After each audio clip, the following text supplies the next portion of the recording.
Welcome to the Patron Saints of Pop Culture podcast. I'm Miguel Covarrubias. And I am Kathy Covarrubias. And today we're talking about Avengers Endgame. Yay! So, of course, as always, spoilers. And this is really, we're going to be talking about spoilers. In fact, you know, as we do, we usually go through our summary and review beforehand. We are going to be doing that. So, if you have not seen the movie yet, please turn off the podcast and wait until after you've seen the movie. It is, I would say, one of the most important ones where the spoiler alert is Needed. in full effect. Yes, exactly. Yeah. Yep. It's an experience, and having it spoiled for you is kind of, it ruins the experience, I think. Yep. Yeah. But I definitely think that this is one of the few movies where it is definitely worth a second ticket to go see it twice in theaters. If not more. If you can afford it. So, with that being said, let's go into our summary and review. Summary takes place almost immediately after Endgame. You mean? Or, the Infinity War. Yes.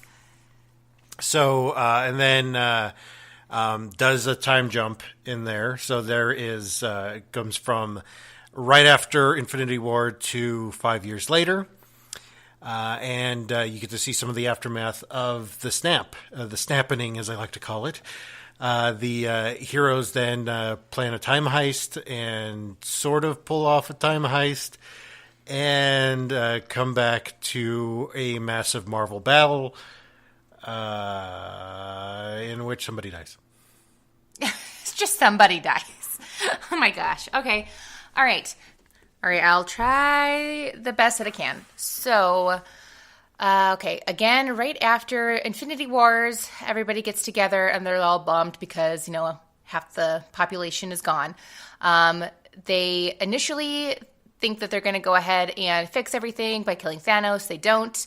Then they're depressed again. And then 5 years later, Ant-Man's like, hey guys, I have a plan. And they're like, that's a great plan, Ant-Man. And then they do the plan and then they destroy, and then Thanos comes back in. There's a battle. They destroy the stones and people die. Okay. I said people because more than one person dies. Yeah, yes. More than one person dies.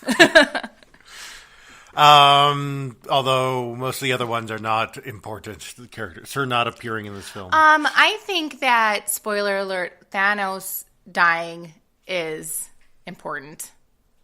Okay. Yeah. And Black Widow is also important. Thanos dies twice in this movie. He does die twice in this movie. Yes.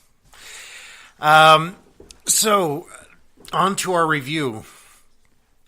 This is going to be a very weird review for me because I don't think that it cinematically it's not adding anything to the I would say the canon of great films that we have experienced in the past. It's not going to be like Schindler's List or anything like that. It's not going to be, it's not better than the Godfather movies, other movies that people think are the greatest of all time. Let's see, Citizen Kane. Even though the more that I see, I've never watched Citizen Kane all the way through. I've seen a lot of clips of it, and I'm like, I really have no desire to see that. Casablanca. That's a good one. That's a classic that, isn't black and white, that I think will stand forever to be a greatest film of all time. Whereas Avengers Endgame, I feel, it's a beautiful spectacle for those of us who enjoyed the Marvel movies, who really had the MCU did play a role in their lives for the last 11 years, that it was in a large part emotionally satisfying for those of us who paid for a lot of these movies to be made, I would say. Yeah, who've seen all the movies, dedicated the time it took to watch all these movies. And most of the television shows. Yes. We stopped. We didn't watch Punisher 1 or 2. We didn't watch Daredevil season 3, but Well, that didn't play at all. I was about Play to in say at all. that didn't matter. Yeah. I mean, the Agents of S.H.I.E.L.D. didn't matter to the movies after a while, except for Age of Ultron, but that, I think, we'll get to that. But yeah, that's kind of, that really is, I think, my best way to review it, is that it was a beautiful spectacle. It was a beautiful moment for me. Like, I was crying. I was sobbing. There was a lot of, like, there was so much in there that it felt like the end. And for me, that was moving. It was moving. It was an experience that was moving. It wasn't necessarily the greatest movie of all time, but it was moving. Okay. I also was crying a lot, but for different reasons, I think, is why I was crying. I wasn't necessarily crying because things were over. I was crying because I was seeing things in a movie that you don't usually see. All right. And so that was just really moving to me as, I don't know, just someone who doesn't feel like, women get good representation in movies a lot. So that kind of is why I was crying a lot. But anyway, I do think it was a good movie to end the core Avengers. But I do also think that I wasn't as satisfied as I thought I was going to be with this movie. Like, I don't know exactly what it was lacking because it was so long and it had so much into it. But the more I thought about it, the more I was like, it just wasn't as satisfactory of an ending as I was hoping it would be. Well, and I think it's just the length of the ending that the denouement really took way too long. That it was more of a Return of the King ending. They had 9 endings that, you could have just ended it there, but we had more to say. We had more to kind of wrap up for the other characters that you couldn't just do a whole nother movie about. Well, and I think part of the reason why I didn't find it very satisfying is I have a really hard time with time travel movies because I poke holes at it and I'm just like, well, this doesn't make sense. What happened here does not make sense. And I think that's one of the reasons why I didn't find it as satisfactory, because I don't like being able to be like, you didn't think about this. Like, I don't like being able to ruin the movie for myself. Well, funny you bring that up because that's part of what I'm going to be talking about. And I think this is a great way to talk about exactly how we use our time. And well, I'm not going to spoil a lot of it, but this is what a story that I've been working on since 2010, and I think I've brought this up before, but is a time travel story that I ultimately want it to be about the way that we spend our time. And I think that this is an example of how it was for especially Tony Stark and for Steve Rogers. And I think this is because they were the two real kind of heavy hitters for Chapter 1 of the MCU. Mm-hmm. I really think that the whole of the MCU was kind of based around Captain America and Tony Stark. In fact, they were in both had things in each other's movies since the beginning. I mean, Captain America's shield showed up in the first Iron Man. And that was way back in 2008. Of course, we're going to talk about that a little bit more in our second part of this episode. But I wanted to take a moment talk about quality time. And this is something that I want to focus a little bit more on for Tony Stark, because Tony Stark, for me, was the character that I resonated with the most. And I'll go into that a little bit more in our second part there. But one of the things that I think that Tony learned in his character arc over the whole of the MCU was that he was just wasting time rather than actually spending time with the things that brought something to his life. I think this is a little bit evident in the very first Iron Man as well as Iron Man 2, and especially 3, where, understanding that if he had actually taken the time to get to know what Pepper wanted, what Pepper, was, she didn't want a giant bunny, or that his company was actually selling munitions and arms to terrorists, and all of these different things that Tony discovers, that if he actually took the time to actually do something rather than just wasting his time, or take the time to actually listen to people who are trying to tell him about something, like exactly like in Iron Man 3. Like, yeah. If he had just put his own ego and needs aside and just listen to somebody for once. Well, and I think this kind of begged the question for him over the MCU, is that even when he was with, you saw those small scenes where even where he was with Pepper, that he wasn't with Pepper, that his mind was elsewhere, that, it begs the question, do you believe that quality time is really quality time if your mind is somewhere else? Oh, well, no. No, it's not. How so? That was an easy question. Yes. Well, because you're not adding any quality to the quality time. Yeah. Just because you're hanging out doesn't mean that it's like going to add anything to your relationship. And I think this is so true for a lot of people, especially me, former me, is I was so concerned with what people thought of me in my ministry and my career that I never really left work. That I was always at work.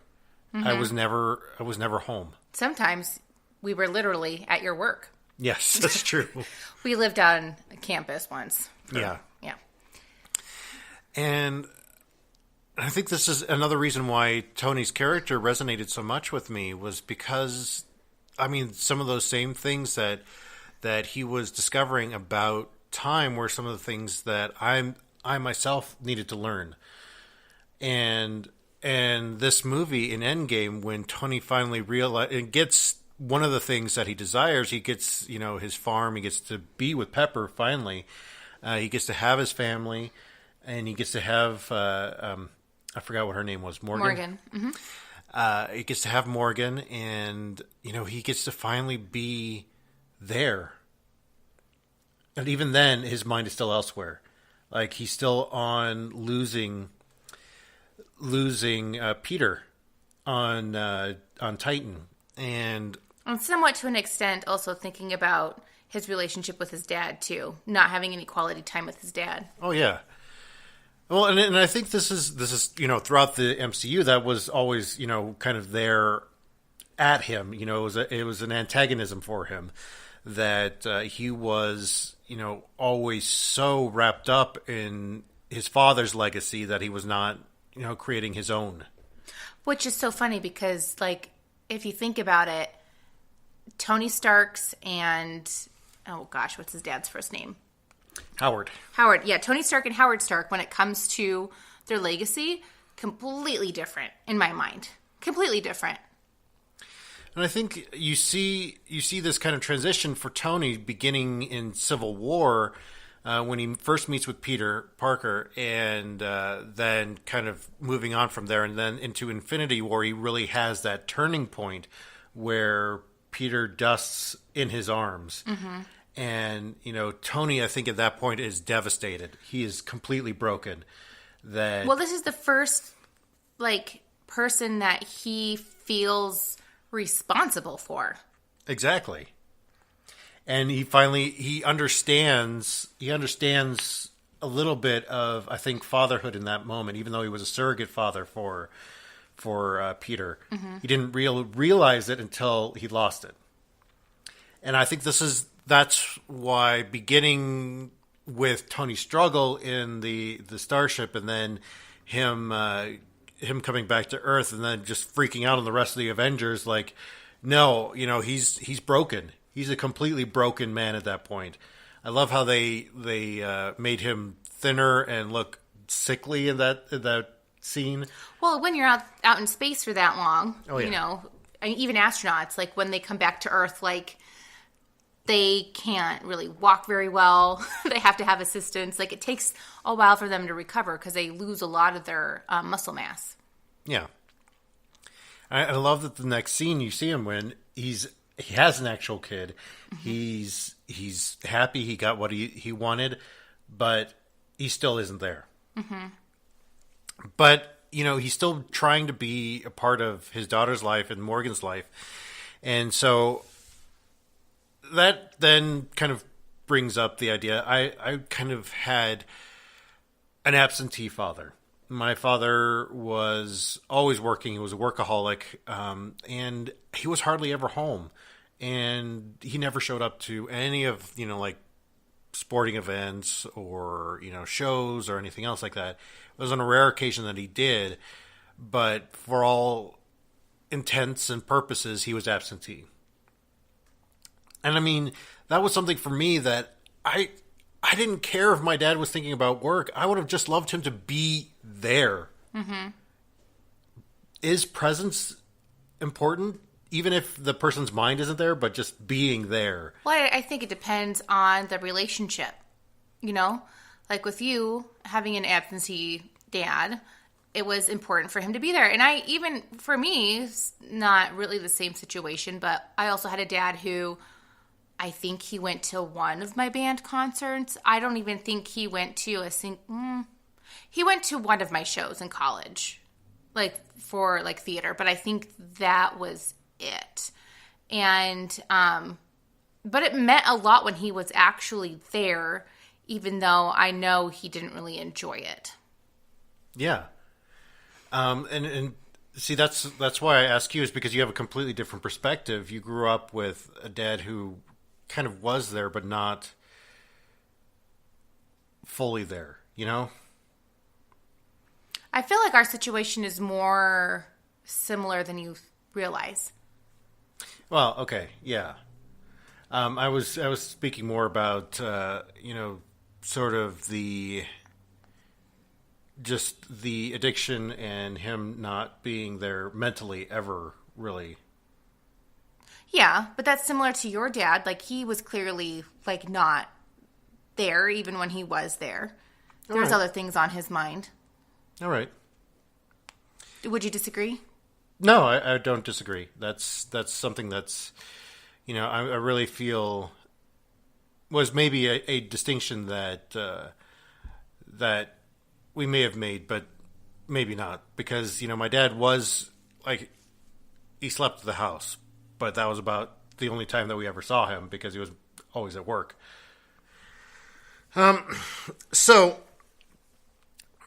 I think that a little bit, this is not really a theme that was in there, but it was more or less something that Tony had said to his father, was that moment where Tony and Howard get to spend a moment in the elevator kind of talking, and he says, the one thing that I remember my dad telling me is that you could never buy another minute of time. And I think, starting to think of it, that time really is an investment. What you have invested in something is, hopefully will pay off in the end.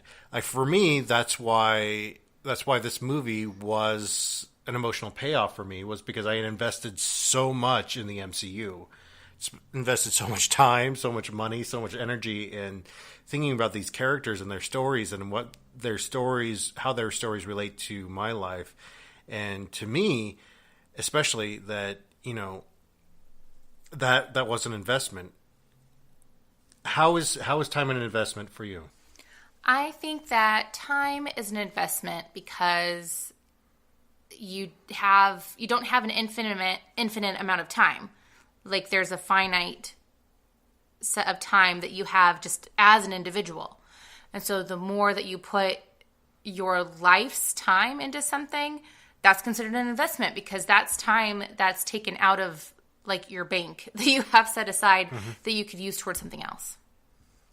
Well, I really feel that, to make this full circle and to kind of wrap this up so we can move on, is that I really feel that time travel stories really show that thing that we can't do, but ultimately that we want to do is that we can't take back time. We can't take back what we have invested in something. We can't really, jump back into another timeline and find the Infinity Stones to take back to bring back the half of all of living creatures that were dusted.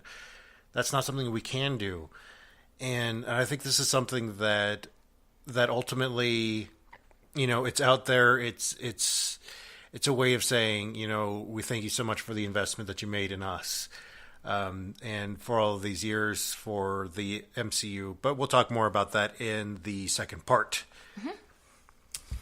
All right, so I'm definitely going to do like a hard turn. I have no good transition into this.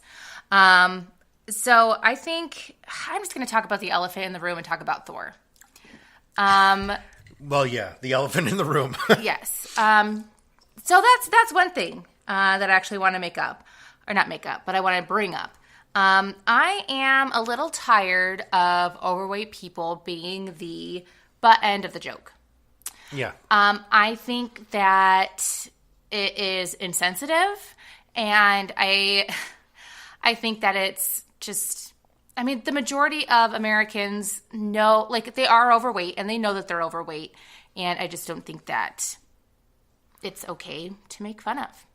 No, it's not. And just because some people are overweight, that, so what? Maybe, like, for me, I got a chance to spend a few years of my life that I was not overweight. I was well below my BMI. I was, but I also look back on those pictures and I think, man, I really still wasn't happy. I still felt like I was fat. Mm-hmm. I still felt like I was overweight. And that, I looked great, but honestly, now I feel comfortable in my own skin. And, I hope that I lose some weight, get back to that area that I was at before. But, yeah, I agree. It's not okay to make fun of people who are overweight. Yeah. Well, and part of it, too, is clearly, he gained weight because of what he went through and isn't able to really deal with it in a healthy way. So he's been increasing his calorie intake. And I think maybe I was just a little bit more sensitive to it because this past year I have gained a lot of weight. And it's because I've had, multiple deaths in the family. I had, stress, from back in September. And so I know that that's why I gained weight and wasn't taking care of myself. And then also, too, I was sitting a lot more. I wasn't taking my 15-minute breaks and actually walking like I used to. So I guess that just kind of is why I was kind of saddened with them still doing the fat jokes. I know Marvel has made a lot of strides in getting rid of a lot of stereotypes, but this is one thing that they kind of disappointed me on a little bit, but maybe they'll fix it later. And I also kind of feel like Thor felt forced. Like it just wasn't that genuine. And I think why I'm getting at this is because beforehand, like a week beforehand, we were watching the Avengers movies. Yeah, we had a Marvel movie marathon where we'll talk about our order in the next part there.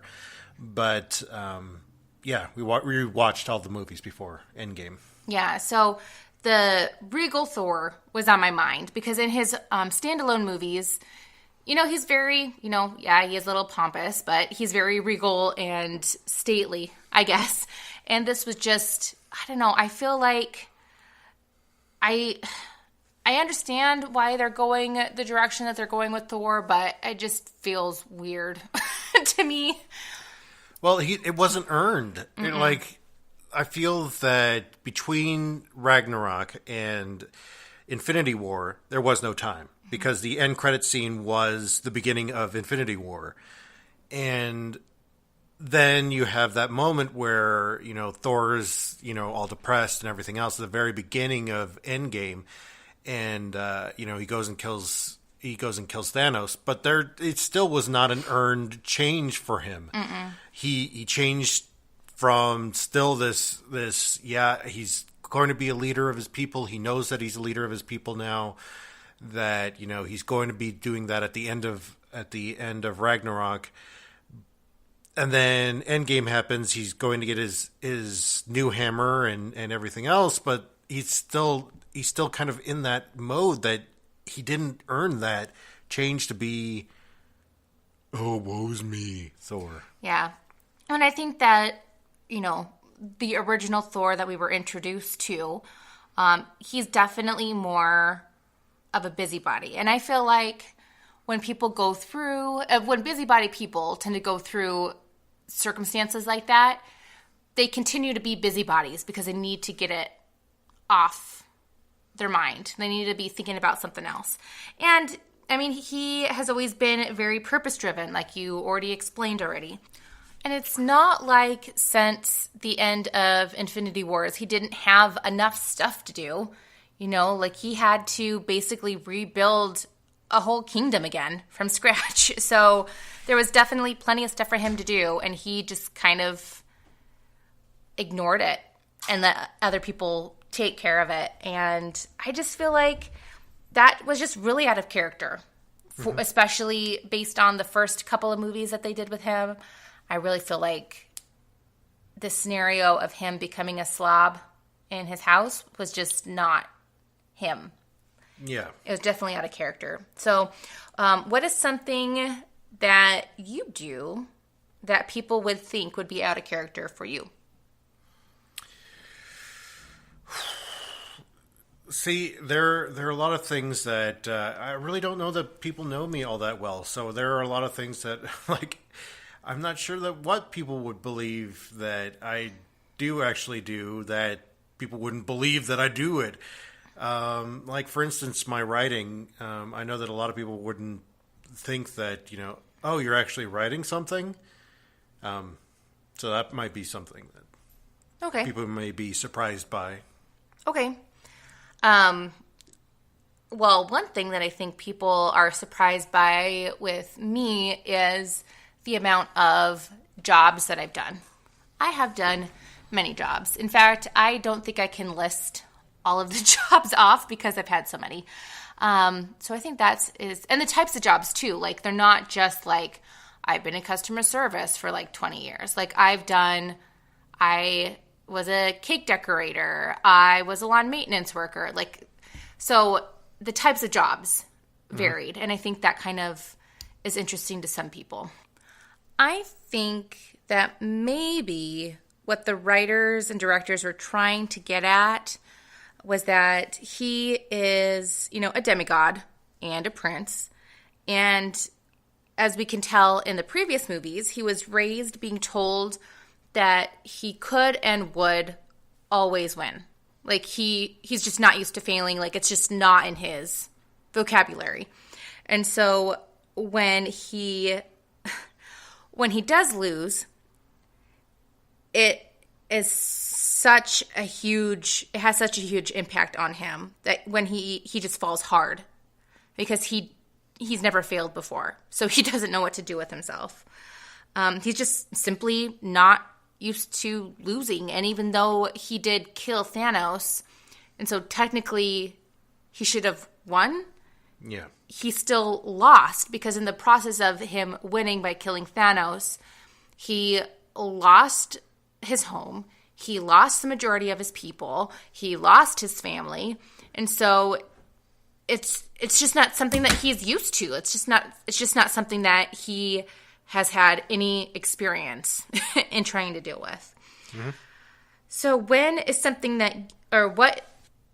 has there been a time that you failed at something so bad that it even surprised you? Yeah. At youth ministry, I think that this last position and this last kind of movement for me was surprising for me because I really felt like that was something that I was supposed to be doing for the rest of my life. And, just losing that, was devastating. It didn't turn me into a slob that sat on the couch level, but I mean, we already play video games, but not that much. No, yeah, my video game playing has been lessened by being a father. So, Well, yeah. Mostly because we don't want him to make us lose. Gosh. Okay, so I'm just trying to think. I think, the only thing that really comes to my mind right now is there's been, and I'm sure you've experienced this as an actor, but you have all your lines down, like you've run them 1,000 times, and then you get up on the stage during one performance and it just all goes out the window. yes. And you're just like, what the heck? Like, I could give this monologue in my sleep. And right now, I have no idea what it's about. I don't know where I'm at.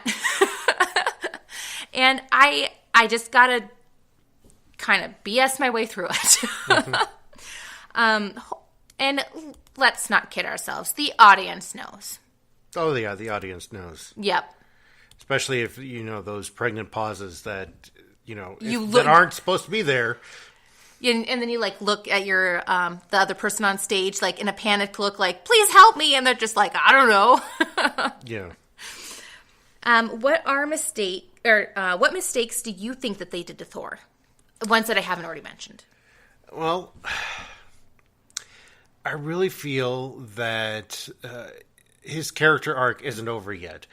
That they, instead of just saying his character arc isn't over yet, that he's still trying to figure out who he is, that they try to shoehorn in a learning moment that wasn't earned, like with his mom. That it was I don't know if it was the writer's fault or the Russos' fault in there. I mean, the Russos have proven that they're pretty great directors, that they're able to take something that somebody's written and make it, translate it well onto the screen.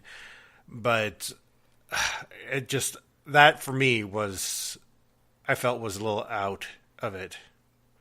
Yeah. They mistreated, that Thor was mistreated. Mm-hmm. Yeah. Well, and I also think, too, that with his belly was just too fake. Yeah. You could obviously tell he was in a fat suit. And there's ways to make somebody look bigger, but not look fake. And it was just so fake. I'm like, you guys have this huge budget. This movie's going to make a shit ton of money. And, you've done basic stage tricks to make him look fat. And it just wasn't. I think that's another thing I didn't like about it, is because it just was too... a pillow in the T-shirt, kind of, yeah. Yeah, exactly. So how do you think Thor's story could have been better then? Well, for one, it could have just been just a simple 5-second scene of them returning to Earth after killing Thor. They did. After killing Thanos. And, just him saying, I'm done. I'm out of here. I've got nothing. Mm-hmm. Everybody else still trying to figure something out. Where do we go from here? How do we move forward? Him just saying, no, I'm done. Yeah. Yeah. I was honestly surprised when I saw him, and I honestly thought Thor would have tried to, distract himself, and try to do good by his people, because they're still his people. Yeah. So I don't know. But how to make his story better? Well, definitely tone down the fat suit. And I just think he was too much of a comic relief, where, that's what Ant-Man was for. Mm-hmm. And, Ant-Man, he does the stuff because he knows it's funny. He says Captain America the way he says Captain America because he knows it's funny. Thor being the butt of the joke just kind of I don't know, just kind of rubbed me the wrong way, I think. So anyway, that's all I got. All right. Well, we are going to be doing a part 2. We're going to be talking a little bit more about what the MCU has meant to us as people. And that will be releasing on Wednesday. We may or may not record that soon, but it'll be releasing on Wednesday either way. And so if you have any thoughts to give us on Endgame or on the MCU as a whole, you can always email us or shoot us a message at any of our social media accounts. We can be found at Patron Saints of Pulp Culture on Facebook and on Instagram. You can find us on our website at The Honest Faith, and also our Twitter handle is The Honest Faith. At Real Honest Faith. At Real Honest Faith. So with all that being said, we invite you to come and join the conversation. Bye.